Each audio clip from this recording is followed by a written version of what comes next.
Енді сәукеле нанымызға формамызды дайындап аламыз. A3 форматтағы картонымызды алып, кулек қып ораймыз, 3 бұрышты қып. Үлкен кішкентайлығын өзіміз регулировка жасап ала береміз. Бекіткен жерін скотчпен немесе клеймен жабыстырып аламыз. Артық жерін кесіп алып тастаймыз. Нәтижесінде бізде мынандай 3 бұрышты воронка пайда болу керек. Енді фольгамызды алып, сыртын орап шығамыз. Қағаз көрінбейтіндей етіп, 1-2 рет ораймыз жақсылап. Ал ішіне фольгамызды орап, мұжғылап салам, толтырамыз ішін.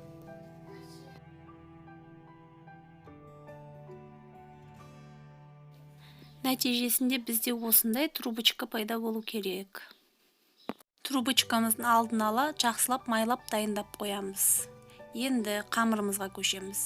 Қамырымызды жұқалап жайып аламыз.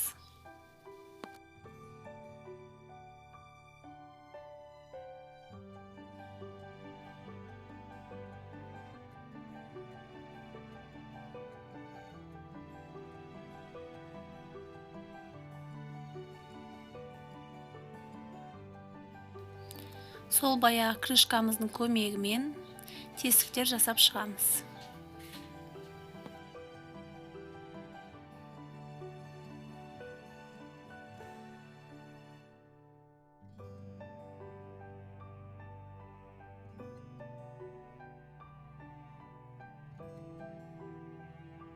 Алдын ала майлап дайындап алған трубочкамызды қойып, орай бастаймыз.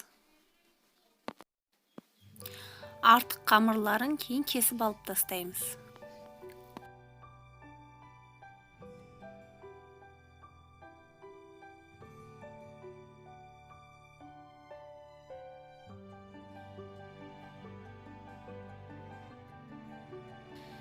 Міне осындай болып шығу керек. Енді оны противенге жайғастырамыз. Енді артық кесілген қамырлардан жіптер жасаймыз. 3 жіпше жасап, алдында көрсетілгендей шаш сияқты өреміз.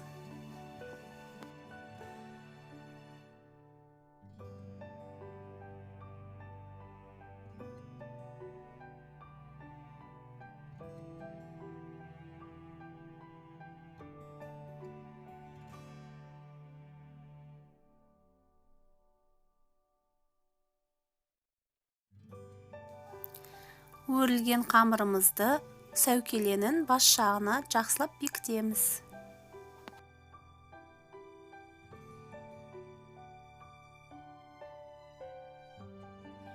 Бізде мынандай кусок қамырлар қалып кетті. Олардың барлығын біріктіріп, сәукеле нанымызды сәндейтін гүлдер жасап шығамыз.